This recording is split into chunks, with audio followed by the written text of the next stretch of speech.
exactly right. Thank you. Yeah. And she's here to talk to us about two important aspects which should be a part and parcel of our lives.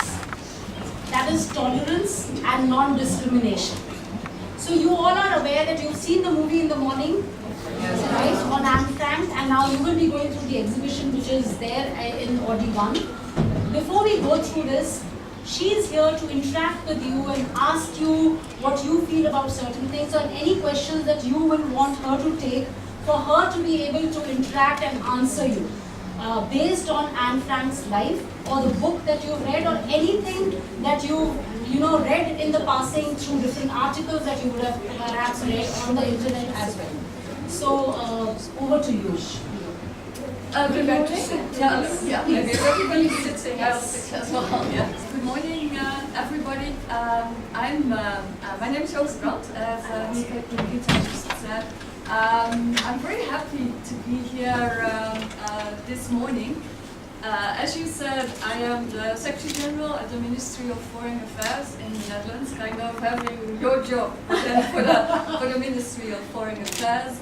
I came here yesterday, basically for discussions with the Indian government about the relations between the Netherlands and India, and I'm very happy to have this opportunity to interact with you this morning on issues that you just mentioned, tolerance and non-discrimination. I know you all saw the movie this morning about that, and I had a chance, not just now, to also see the exhibition, which I think is a very powerful exhibition. I think it shows us how important tolerance and non-discrimination are, and it shows the importance of learning from the past and also realizing that we all have a role to play, especially you, the young people, in order to preserve a society that is tolerant and that doesn't know discrimination. So I don't think I'm going to be talking for a very long time. I think it's about interaction more. So I would have a couple of questions for you, but I'm sure you'll have questions for me as well. But before doing that, I think I should also allow Anneke to introduce herself, because she is with the embassy the one that made the exhibition here possible together. Yeah. Well, I'm very happy to be here also. I'm very happy to accompany you because we are very proud to have a female Secretary General of our ministry. I think it's glad.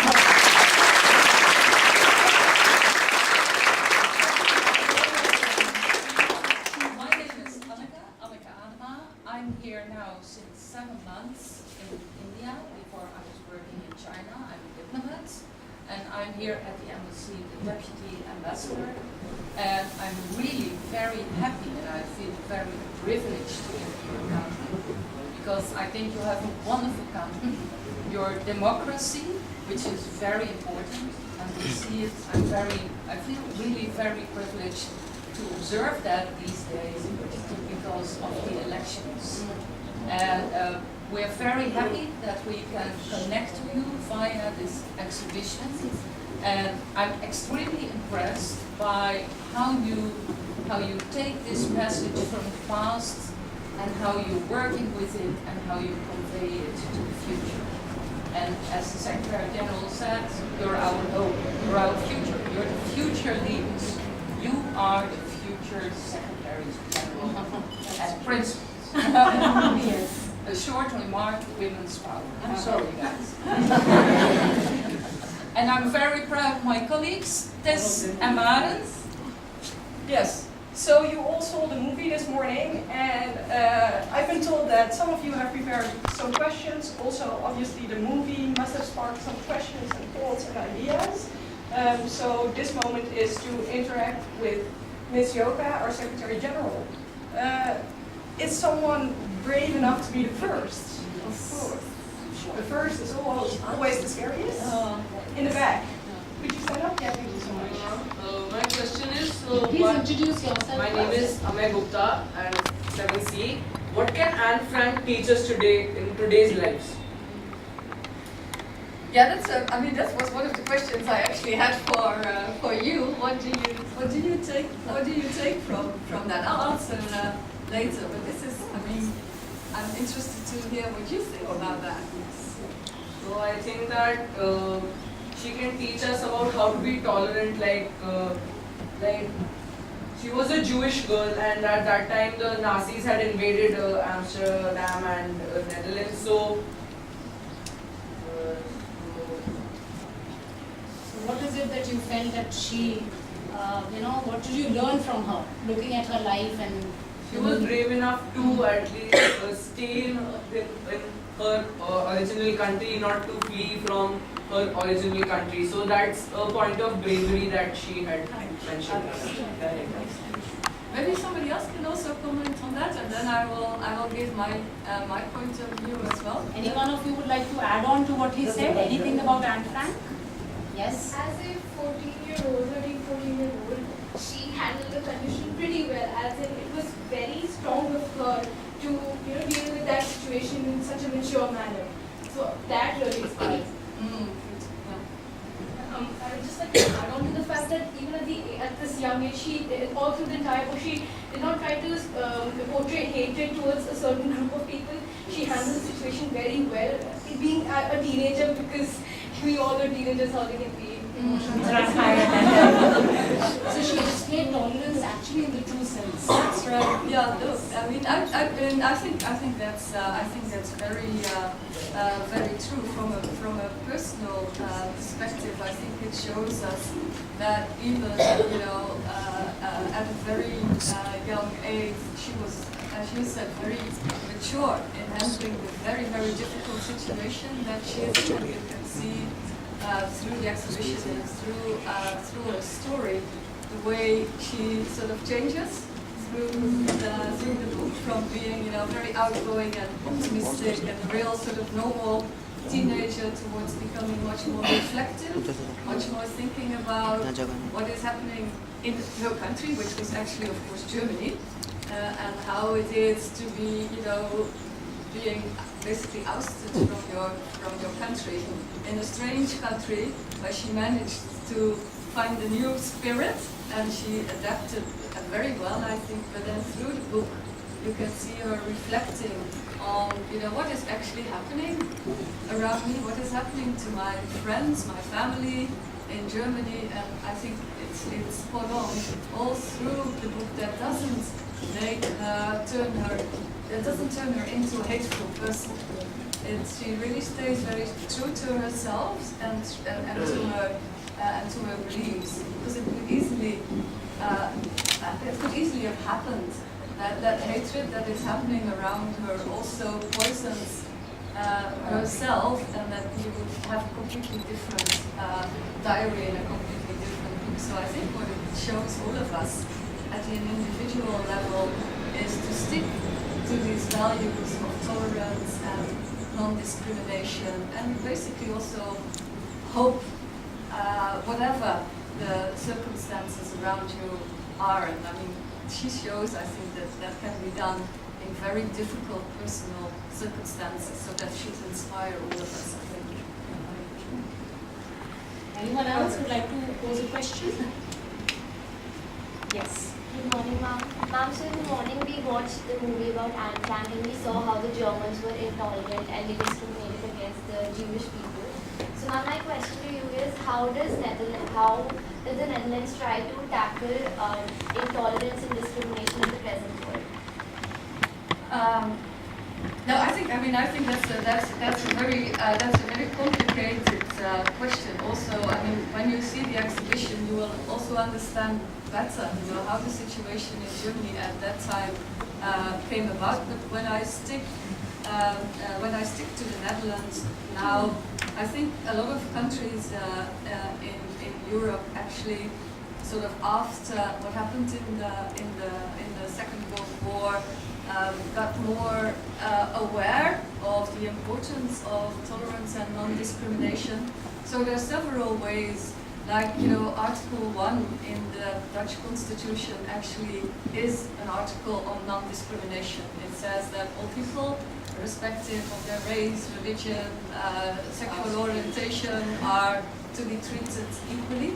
And, you know, from that Article 1 of the Dutch Constitution, there's also a whole series of mechanisms for redress. So if you feel discriminated against, or if you feel somebody's not treating you well, then there is a low threshold type of redress that you can take. But these are, of course, all. I think it's important to have that legal context, because it basically, you know, in a sense, as the Indian Constitution also sets your sets of values. That's what the Dutch Constitution does as well.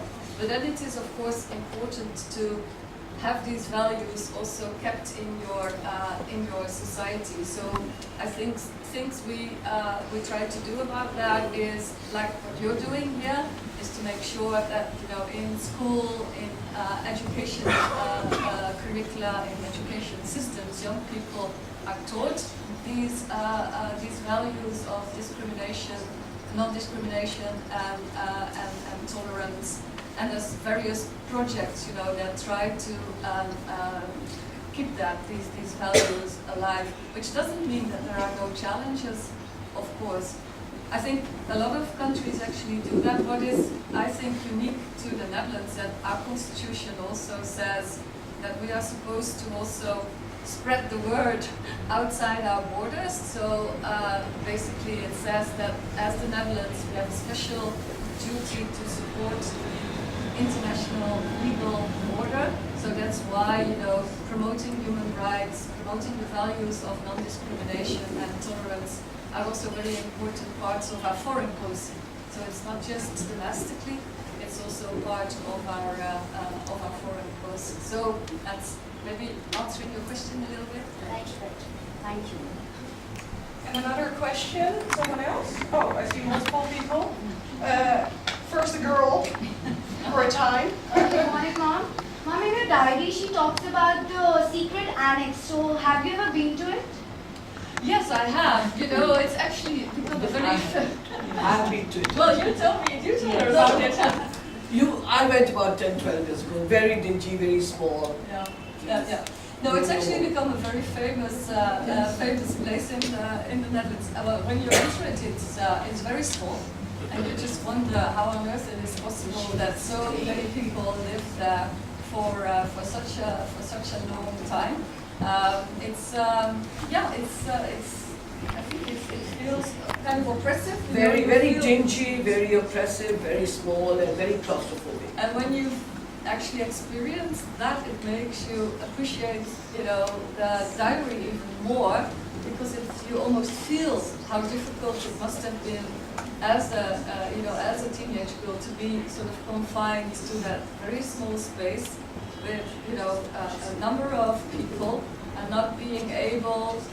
You also then see how difficult it was, because, you know, there's a space right underneath, so it was not possible during the day to make any sort of noise. So you had to be very quiet, even, you know, when walking around, and because there was always this fear, you know, of being discovered. So actually being in that space makes it brings the reality really home to you.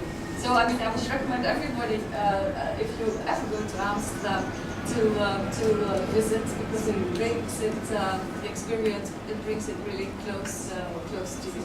And may I add something? If you go to Poland, I went to Poland and I went to Auschwitz also. That was a concentration camp of the Germans where they killed people.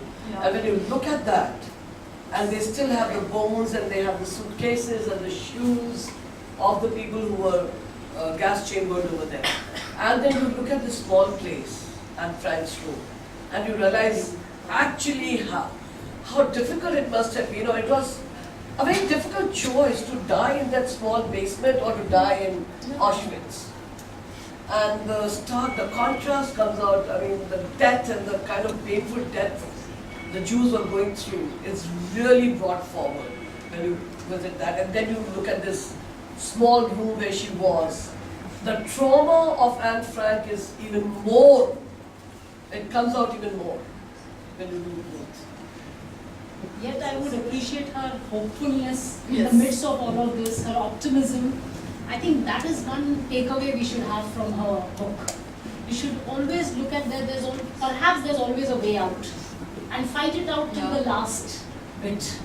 No, I mean, and I think that comes out in the diary quite clearly that there's always a hope. There's always, she doesn't sort of Give into it.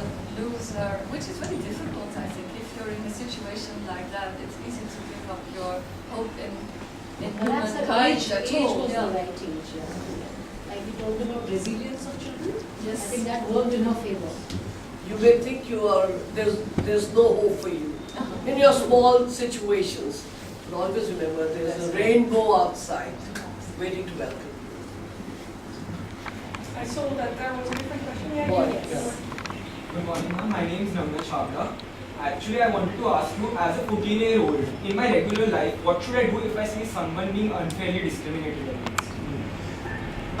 Well, I mean, I think that's a very good question because we all, I think we all have an individual responsibility, and it's very good that you're seeing it that way. I think when you see something like that, it's always important to speak up and to sort of confront the person, and you can do that in a nice way because sometimes people are discriminating, without even knowing it, doing it consciously. So I would always sort of tell somebody like, hey, what you're doing just now, that's not very nice. That's not the way we're supposed to treat each other. Why are you doing this? And then you start, I think, a conversation, and you can, from your side, you can bring in why you feel that, well, we shouldn't discriminate and why it is important to be tolerant. So this may sound like a very small thing, but actually doing that, speaking up and explaining, to friends or relatives or whoever you see here doing that this is actually not the way we're supposed to treat each other. I think if we all have that in us, all these small steps together can make a huge difference to mankind. Just imagine how the course of history could have possibly been changed if everybody would have spoken up like that, and if everybody would have realized that actually, this type of discrimination, this type of violating people's rights is not the right thing to do. So we all have that individual responsibility, I think. Okay. We have time for one last question. It went really quick. Yes. Yeah? My name is Mansoor. I wanted to ask you that Dutch children also read Anne Frank diaries? Yes, they do. Absolutely. Yes, they do. And they very often do it at schools as well, like here. And very often then, which I think is very powerful, as you said, combined with a visit to the secret annex. It's not compulsory. It's not like, but I mean, I think almost at every school the diary is being read and being talked about. Also because it's still very important in this time as well. So we also considered, I think, one of the first questions was that these lessons that we can draw from the diary are important for children in 2019, as important as they were in the 1940s. So yes, they do. It's still very relevant. Absolutely. Yeah. Thank you so much for your questions. As you are obviously aware, the Anne Frank diary has been translated in both English and Hindi. Yeah. And we thought we would give you the honor to give the first examples away to two of the children that struck you. These questions you Oh, but that is impossible. No, I can't do that. That is impossible. And then afterwards, the rest gets one as well. No, So okay, it's not, that's it's right. not. So I'm not going to do it by who's the youngest here? So you will have it in And the oldest. Thank you very much.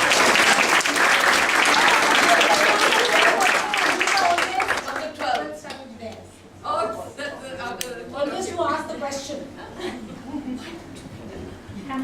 Come, child. Make space for her. Give her way to come down. There you go. Thanks very much.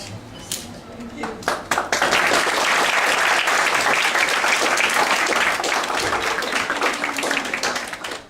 And then one last thing that we would like to do, and we hope you'll enjoy that too, is a big group picture with everyone. Oh, yes, that's nice. Yeah. And then people were plunged into unemployment, and even the young people who had recently become voters wanted a government that would at least guarantee them a living. So they started to turn towards extreme ideologies, and one of them was Hitler and his party, the NSD. And Hitler had developed very strong ideological viewpoints in his early life in Vienna. He always resented the wealth and the prosperity of the Jews in Vienna and even in Germany. And he also believed in the stab in the back theory, that the Jews were responsible for the defeat of the First World War. And also the Treaty of Versailles, which was signed after the First World War, was sort of a shame for all the Germans, because they felt burdened and felt that the war guilt was placed on them, and they wanted to revive the pride of Germany. All of these factors led them to turn towards Hitler, and that's when Hitler gained power in 1910. And moreover, also the fact that anti-Semitism existed way back before Hitler's time as well. So the origins of anti-Semitism existed primarily in Greece and Rome, where Jewish people were part of the community, but they were segregated from sort of the racial and ideological beliefs of that community. And this was also because of the fact that they refused to conform to their conquerors' cultural and religious beliefs, and so wanted to remain a separate Jewish identity, which meant that it seemed to the people of the country that they were sort of unreasonable and they weren't willing to become fully integrated into society. This then moved on to sort of places such as Russia, where you saw lots of attacks on the Jews and segregation. So that was And she says, the world around me collapsed. I had to face the consequences, and though it hurt me deeply, I realized that Germany was not the world, and I left forever. This shows how, they were stripped of their identity. It seemed that the only way to actually do this was to take advantage of the neighboring regions that existed and sort of move all of them out, carry out forced emigration starting in 1938, and then from then take on more radical measures to persecute the Jews.